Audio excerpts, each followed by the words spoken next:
హల్లెలూయా. మహోన్నతుడు, లోకరక్షకుడు, విమోచకుడు, పరిశుద్ధుడు, నజరేయుడైన యేసుక్రీస్తు ఉన్నతమైన నామంలో నా ఆత్మీయులకు హృదయపూర్వక వందనాలు. దేవుని అపారమైన కృప ద్వారా మరోసారి మీ ముందుకు శక్తి కలిగిన దైవ సందేశాన్ని తీసుకొని రావడానికి ప్రభు చూపిన అపారమైన కృపను బట్టి దేవునికి మహిమ, ఘనత, ప్రభావములు కలుగునుగాక. ఆత్మీయులారా, నేటి మన దైవ సందేశం నమ్మకము. దేవునికి మహిమ కలుగునుగాక. నమ్మకము అన్న మాటకు నిర్వచనము వాస్తవిక జీవితము, లేదా ఉన్నది ఉన్నట్టుగా బ్రతకడము, దేవునికి స్తోత్రం, లేని వాటిని ఉన్నట్టుగా జీవించకుండా యథార్థముగా ప్రవర్తించడము, యథార్థముగా మాట్లాడడము, దేవుని సన్నిధిలో భయము, భక్తి కలిగి జీవించడము నమ్మకత్వానికి గుర్తుగా ఉంది. ప్రభు అన్నాడు, మోషే, నా ఇల్లంతటిలో నువ్వు నమ్మకస్తుడవు అన్నాడు. దేవునికి మహిమ కలుగును గాక. ఆత్మీయులారా, మనము నమ్మకస్తులముగా బ్రతకాలి, నమ్మకంగా బ్రతకాలి. ఒంటరిగా ఉన్నప్పుడు నమ్మకాన్ని, 10 మందిలో ఉన్నప్పుడు నమ్మకత్వాన్ని కాపాడుకోవాలి. అయితే మన ఆత్మీయ జీవితంలో మనము నమ్మకముగా జీవించడానికి ప్రభు మనల్ని ఏర్పరచుకున్నాడు. నీ ఆత్మీయ జీవితంలో నమ్మకంగా బ్రతుకుతున్నావా అని ప్రభు నిన్ను అడుగుతున్నాడు. ఆత్మీయులారా, పరిశుద్ధ గ్రంథంలో ఏ ఏ విషయాలలో నమ్మకంగా ఉండాలి, ఎక్కడ నమ్మకంగా ఉండాలి, ఎప్పుడు నమ్మకంగా ఉండాలి అనేది పరిశుద్ధ గ్రంథంలో చాలా ఉన్నతంగా వ్రాయబడి ఉన్నది. అయితే ఈరోజు నా ప్రియమైన సహోదరి, సహోదరుడా, నీ కుటుంబం విషయంలో నమ్మకంగా బ్రతకాలి, నీ మనస్సాక్షి జీవితంలో నమ్మకంగా బ్రతకాలి, సమాజంలో నమ్మకంగా బ్రతకాలి, నీ యొక్క పరిసరాలలో నమ్మకంగా బ్రతకాలని ప్రభు నీతో మాట్లాడుతున్నాడు. అయితే నువ్వు నమ్మకంగా జీవిస్తున్నావా లేదా నటన కలిగి జీవిస్తున్నావా ఆలోచన చేయాలి. నటించేవారు గంటకు ఒక తీరుగా నటిస్తారు, రోజుకొక తీరుగా నటిస్తారు. నమ్మకంగా ఉన్నవారు వాక్యంపై ఆధారపడి దేవుని ముందు పెట్టుకుని నమ్మకంగా జీవిస్తారు. అయితే ఒక 7 విషయాలు పరిశుద్ధ గ్రంథముల నుండి పరిశుద్ధాత్మ దేవుడు నీతో మాట్లాడడానికి ఇష్టపడుతున్నాడు. మొదటి మాట, నువ్వు ఎక్కడ నమ్మకంగా ఉండాలి అంటే 2వ దినవృత్తాంతాల గ్రంథం 31వ అధ్యాయము 20వ వచనంలో దేవుని దగ్గర నమ్మకంగా ఉండాలి. నీవు దేవుని మోసగించలేవు, దేవుని మోసపరచలేవు. ఆయన ఆకాశం నుండి నరులను తొంగి చూచే దేవుడు. నీ హృదయాన్ని, నీ తలంపులను, నీ యొక్క సమస్తాన్ని చూచే దేవుడు ఆయన. అయితే మొదటి మాటగా నువ్వు ఎక్కడ నమ్మకంగా ఉండాలి అంటే దేవుని దగ్గర నమ్మకంగా ఉండాలి. దేవుని నువ్వు ఎప్పుడూ మోసగించలేవు. పిల్లి కళ్ళు మూసుకొని పాలు తాగినట్టుగా నువ్వు ప్రజలను కాంప్రమైజ్ చేస్తూ ఒకవేళ పాపంలో బ్రతుకుతున్నావేమో, కుటుంబాన్ని మోసగిస్తూ పాపంలో బ్రతుకుతున్నావేమో, భార్యను మోసగిస్తూ లేదా భర్తను మోసగిస్తూ, ఎవరి బిడ్డలారా మీ తల్లిదండ్రులను మోసగిస్తూ పాపంలో బ్రతుకుతున్నారేమో, నీవు తల్లిదండ్రుల దగ్గర నటిస్తూ నమ్మకంగా జీవిస్తున్నావేమో, ఒక యజమానిగా కుటుంబం దగ్గర నువ్వు నటిస్తూ నమ్మకంగా జీవిస్తున్నావేమో. నీవు దేవుని దగ్గర నమ్మకంగా ఉండాలి. దేవునికి స్తోత్రం. దేవుడు నిన్ను నమ్మి రక్షణను నీకు ఇచ్చాడు. అంతేకాదు, నిన్ను నమ్మి ఆయన ఆత్మతో నిన్ను నింపినాడు. నీవు ఈ రోజున దేవుని దగ్గర నమ్మకంగా బ్రతకడం నేర్చుకో. దేవుడు నిన్ను ఆశీర్వదిస్తాడు, దేవుడు నిన్ను దీవిస్తాడు. దేవుడు నిన్ను స్వస్థపరుస్తాడు. రెండో విషయము, ఎక్కడ నమ్మకంగా ఉండాలి? ప్రియమైన సహోదరి సహోదరుడా, సంఖ్యాకాండం 12వ అధ్యాయం 7వ వచనంలో సంఘములో నమ్మకంగా ఉండాలి, సంఘ సహవాసములో నమ్మకంగా ఉండాలి. సంఘము దగ్గర నువ్వు చాలా నమ్మకంగా బ్రతకాలి. అయితే సంఘము దగ్గరికి నువ్వు వచ్చినప్పుడు, సంఘములో నువ్వు ఉన్నప్పుడు నీ ఆత్మీయ విషయంలో 5 విషయాలలో నమ్మకంగా ఉండాలి. ఒకటి, సంఘములో వాక్యముకు లోబడే విషయంలో నమ్మకంగా ఉండాలి. రెండోది, ప్రార్థనా జీవితంలో నమ్మకంగా ఉండాలి. మూడోది, పరిశుద్ధ జీవితంలో నమ్మకంగా ఉండాలి. నాలుగోది, సాక్ష్యం ఇచ్చే విషయంలో నమ్మకంగా ఉండాలి. ఐదోది, దేవునికి ఇచ్చే విషయంలో నమ్మకంగా ఉండాలి. నువ్వు సంఘంలో నమ్మకంగా బ్రతుకు. ఒకవేళ సంఘము దగ్గర నీవు నటిస్తూ బ్రతుకుతున్నావేమో, సమాజములో ఒక తీరు, సంఘములో ఒక తీరు బ్రతుకుతున్నావేమో, ఈరోజు ప్రభు నిన్ను దర్శిస్తున్నాడు. సంఘములో నమ్మకంగా బ్రతుకు. జీవము కలిగిన దేవుని సంఘములో స్వరక్తం ఇచ్చి కొనబడిన ఆ యొక్క జీవము గల సంఘములో నువ్వు నమ్మకమైన బిడ్డగా బ్రతుకు.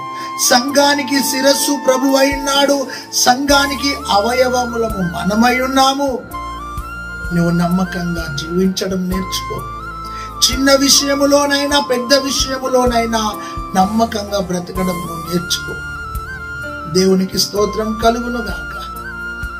ప్రియమైన సహోదరి సహోదరుడా, సంఘ విషయంలో నువ్వు నిర్లక్ష్యంగా ఉన్నావేమో, ఈరోజు నీ నిర్లక్ష్యాన్ని విడిచిపెట్టు. దేవునికి స్తోత్రం కలుగునుగాక. మూడో విషయాన్ని చూస్తే నువ్వు ఎక్కడ నమ్మకముగా ఉండాలి అంటే, దానియేలు గ్రంథం 6వ అధ్యాయం 4వ వచనం.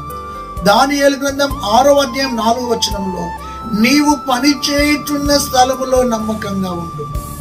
ఒకవేళ నువ్వు గవర్నమెంట్ ఆఫీస్ లో పనిచేస్తున్నావా, నీ సొంత ఫోన్తో ఫోన్ చేయి, కానీ గవర్నమెంట్ ఫోన్తోని నీ సొంత పనులకు ఫోన్ చేయకు. అది కూడా ఒక అవిధేయత. నీవు చేయుచున్న ఉద్యోగం విషయంలో నమ్మకంగా ఉండు. తప్పుడు లెక్కలు రాస్తూ, తప్పుడుగా నువ్వు ఆర్డర్ వేసుకుంటూ, అలా నువ్వు ఉద్యోగం చోట నమ్మకంగా లేకుండా బ్రతుకుతున్నావేమో ఆలోచించు. నీ అధికారుల దగ్గర, నీ పనివారి దగ్గర నమ్మకంగా బ్రతకడం నేర్చుకోవాలి. నీవు రక్షణ పొందిన బిడ్డవు, దేవుని దగ్గర నమ్మకముగా. రెండోది, సంఘములో నమ్మకముగా. మూడోది, ప్రియమైన సహోదరి సహోదరుడా, నువ్వు చేయించిన పనుల విషయంలో నమ్మకంగా ఉండు. అయితే చాలా మంది జీవితంలో రక్షణ ఉంటది, భక్తి ఉంటది, సంఘములో ఆత్మీయత ఉంటది, కానీ వారు చేసే ఉద్యోగాల దగ్గర నమ్మకంగా ఉండరు. ఈ రోజున నీవు నమ్మకమైన వ్యక్తిగా బ్రతుకు. యోసేపు పోతిఫర్ దగ్గర నమ్మకంగా బ్రతికినాడు. ఈ రోజు నీ ఆత్మీయ జీవితంలో ఉద్యోగము దగ్గర నమ్మకంగా బ్రతకలేకపోతున్నావేమో. ఈ రోజున ప్రభు నిన్ను దర్శిస్తున్నాడు. దానియేలు, షడ్రకు, మేషకు, అబేద్నెగోలు రాజు నగరిలో నమ్మకంగా బ్రతికినారు. ఈ రోజున నీ ఆత్మీయ జీవితంలో ఉద్యోగం చేసే స్థలంలో నమ్మకంగా జీవించు. దేవుడు నిన్ను దర్శిస్తున్నాడు. Praise the lord. నాలుగో విషయాన్ని చూస్తే, మత్తయి సువార్త 25వ అధ్యాయము 14వ వచనం నుండి 25 వచనాల వరకు చూస్తే, దేవుడు నీకు ఇచ్చిన తలాంతుల విషయంలో నమ్మకంగా ఉండాలి. నీకు ఒకవేళ ఏ తలాంత్ అయితే ప్రభు ఇచ్చాడో ఆ తలాంతుల విషయంలో నమ్మకంగా జీవించడం నేర్చుకో. ఒకనికి 5 తలాంతులు ఇస్తే తిరిగి 10 ఇచ్చాడు. ఒకనికి 2 తలాంతులు ఇస్తే తిరిగి 4 ఇచ్చాడు. ఒకనికి 1 తలాంత్ ఇస్తే భూమిలో పాతి పెట్టినాడు. ఈరోజు నీకు పాడే తలాంత్ ఇచ్చినా, సాక్ష్యం ఇచ్చే తలాంత్ ఇచ్చినా, ప్రార్థించే తలాంత్ ఇచ్చినా, నీ తలాంతులను ఒకవేళ పాతి పెట్టుకొని నీ ఆత్మీయ జీవితంలో ఎండిపోయిన విశ్వాసిగా, వాడిపోయిన విశ్వాసిగా, బలహీనమైన విశ్వాసిగా, బలము లేని విశ్వాసిగా, భక్తిని కోల్పోయిన విశ్వాసిగా నీవు ఉంటే దేవుడు నీకు ఇచ్చే ప్రవచించే తలాంతును ఏమి చేసినావు? దేవుడు నీకు కొన్ని తలాంతులు ఇచ్చాడే, ఆ తలాంతులను పాతిపెట్టి నువ్వు నామకార్థ క్రైస్తవంలో ఉన్నావేమో. ఈరోజు ప్రభువే నిన్ను దర్శిస్తుండగా తలాంతులను నీకు ఇచ్చినప్పుడు ఆ తలాంతులను ఆడుకో. దేవుడు నీకు ఇచ్చే తలాంతులను పక్కబెట్టి నీ సొంత మార్గంలో వెళుతున్నావేమో సరి చేసుకో. సంఘములో నమ్మకంగా, దేవుని దగ్గర నమ్మకంగా, పనిచేసే విషయంలో నమ్మకంగా, నీకు ఇచ్చిన తలాంతుల విషయంలో నమ్మకంగా జీవించు ప్రియ సహోదరి, సహోదరుడా. అయితే నీ కుటుంబ జీవితంలో నమ్మకంగా లేవేమో, నీ యొక్క పిల్లల దగ్గర నమ్మకంగా లేవేమో. ఒకవేళ నువ్వు ఎక్కడైతే జీవిస్తున్నావో ఆ వాతావరణంలో అపనమ్మకస్తునిగా బ్రతుకుతున్నావేమో సరి చేసుకో. దేవునికి స్తోత్రం. 5వ విషయాన్ని చూస్తే ప్రియమైన సహోదరి, సహోదరుడా, ఎఫెసీ గ్రంథం 6వ అధ్యాయం 21వ వచనంలో పరిచర్య విషయంలో నమ్మకంగా ఉండాలి. ఇది సేవకులకు, సువార్థికులకు, నాయకులకు, బోధకులకు వర్తిస్తుంది. సేవ అనే పొలంలో ఉన్నప్పుడు నమ్మకంగా జీవించాలి. నన్ను దేవుడు లెక్క అడుగుతాడు. నన్ను లెక్కడిగినప్పుడు తక్కువైపోతానేమో. అయితే గృహ నిర్వాహకత్వపు లెక్కను అప్పగించాలి. పరిచర్య చేస్తున్న మనము కుటుంబ విషయంలో నమ్మకంగా, వ్యక్తిగత సాక్ష్యం విషయంలో నమ్మకంగా, అదే విధముగా దేవుని సన్నిధిలో నమ్మకంగా ఉండాలి. ఇక్కడ పరిచర్య విషయంలో నమ్మకంగా జీవించడం నేర్చుకోవాలి. దేవునికి స్తోత్రం కలుగును గాక. పరిచర్యలు నానా రకాలుగా ఉంటాయి. ప్రవచించే విషయంలో నమ్మకంగా ప్రవచించు, ప్రార్థించే విషయంలో నమ్మకంగా ప్రార్థించు. అయితే సమూయేలు మందసం దగ్గర నమ్మకంగా ఉన్నాడు. దానియేలు దేవుని సన్నిధిలో నమ్మకంగా ఉన్నాడు. యోసేపు పోతిఫర్ ఇంట్లో నమ్మకంగా ఉన్నాడు. మోషే తన ఇల్లంతటిలో నమ్మకంగా ఉన్నాడు. ఈరోజు నీతోనే ప్రభు మాట్లాడుతున్నాడు. పరిచర్య విషయంలో నమ్మకంగా ఉంటే నీ పరిచర్య నానాటికి విస్తరించబడుతుంది, విశాలపరచబడుతుంది, అభివృద్ధి చెందుతుంది. ఒకవేళ నీ పరిచర్య విస్తరించబడలేని పరిస్థితిలో ఉందంటే నువ్వు పరిచర్యలో నమ్మకంగా లేవేమో సరి చేసుకో. దేవుడే నిన్ను దర్శిస్తున్నాడు. 6వ విషయాన్ని చూస్తే ప్రియమైన సహోదరి, సహోదరుడా, 1 కొరింథీ పత్రిక 4వ అధ్యాయము 17వ వచనంలో దైవజనుని దగ్గర నమ్మకంగా ఉండాలి. గెహాజీ దైవజనుని దగ్గర నమ్మకముగా లేడు. అననీయ సపరా దైవ సేవకు దగ్గర నమ్మకంగా లేదు. చాలా మంది సేవకుని దగ్గర డబల్ గేమ్, త్రిబుల్ గేమ్ ఆడుతూ ఉంటారు. అయితే ఈరోజు ఈ వాక్యం వింటున్న ప్రియ సహోదరి, సహోదరుడా, సేవకుని దగ్గర నమ్మకంగా జీవించడం నేర్చుకో. సేవకుని మాటకు లోబడి బ్రతకడం నేర్చుకో. సేవకుని సంతోషపరుస్తూ బ్రతకడం నేర్చుకో. ఒకవేళ ఇప్పటికి నీ ఆత్మీయ జీవితంలో సేవకునికి ఎదురుగా మాట్లాడుతూ, సేవకునికి లోబడకుండా, సేవకుని దగ్గర అజమాయిషు చేస్తూ, సేవకుని కించపరుస్తూ నువ్వు బ్రతుకుతున్నావేమో అది నీకు కీడు, నీ పిల్లలకు కీడు, నీకు కీడు. కాబట్టి దైవజనులకు నమ్మకంగా బ్రతకడం నేర్చుకోండి. ప్రభువే నిన్ను దర్శిస్తున్నాడు. అయితే నువ్వు నమ్మకంగా జీవించలేక నటనతో జీవిస్తున్నావేమో. ఈరోజు నటనను పాతిపెట్టి నమ్మకంగా బ్రతకడం నేర్చుకో. ప్రభు నిన్ను దర్శిస్తున్నాడు.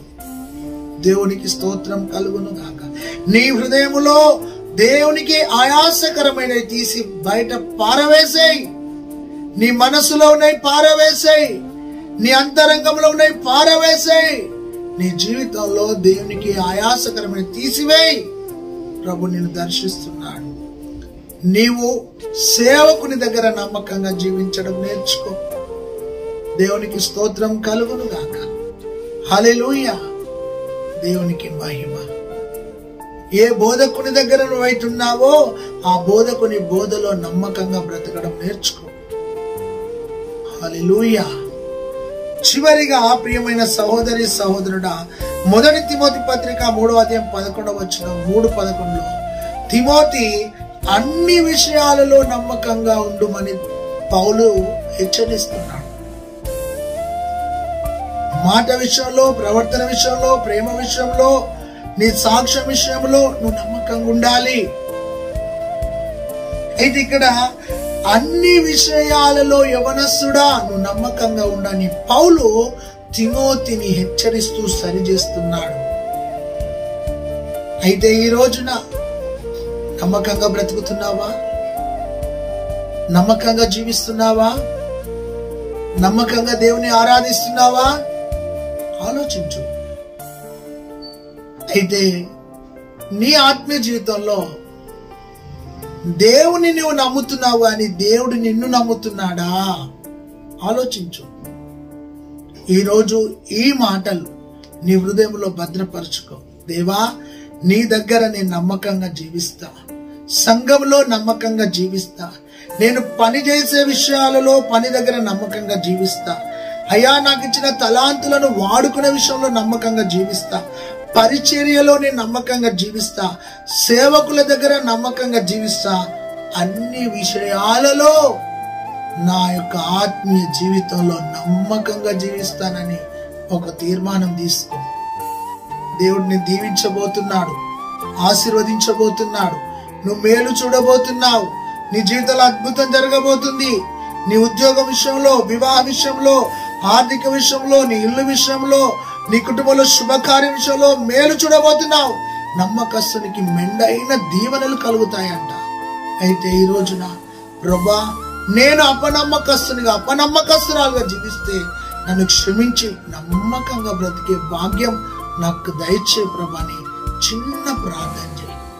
తండ్రి, నేను అపనమ్మకస్తునిగా ఉన్నా. తండ్రి, నేను నమ్మకంగా బ్రతుకుతా ప్రభా, నమ్మకంగా నీతో జీవిస్తా ప్రభా అని ఒక తీర్మానం తీసుకున్నా. మహాపరిశుద్ధుడా, జీవం గల దేవా, ఈ వాక్యం విన్న ప్రతి బిడ్డ జీవితంలో 100 ఫలించుటకు సాయం చేయండి. అపనమ్మకస్తులంగా మేము బ్రతకకుండా నమ్మకంగా నీతో జీవించే భాగ్యం దయచేయమని యేసయ్య నామములో ప్రార్థిస్తున్నాం తండ్రి. ఆమేన్. తండ్రి, కుమార, పరిశుద్ధాత్మ త్రియేక దేవుని ప్రేమ, కృప, సమాధానం సదాకాలం మనకు తోడై ఉండును గాక. Amen. Amen. God bless you. Praise the Lord. దేవుడు మిమ్మల్ని దీవించును గాక. మేడగది సహవాసం అనే యూట్యూబ్ ఛానల్ సబ్స్క్రైబ్ చేసుకోండి. ఈ వాక్యం ద్వారా మీరు దీవించబడ్డారని నమ్ముతున్నాను. నమ్మకంగా బ్రతుకుదాం, నమ్మకంగా జీవించుదాం. నమ్మకస్తునికి మెండైన దీవెనలను ప్రభు మనకు అనుగ్రహించబోతున్నాడు.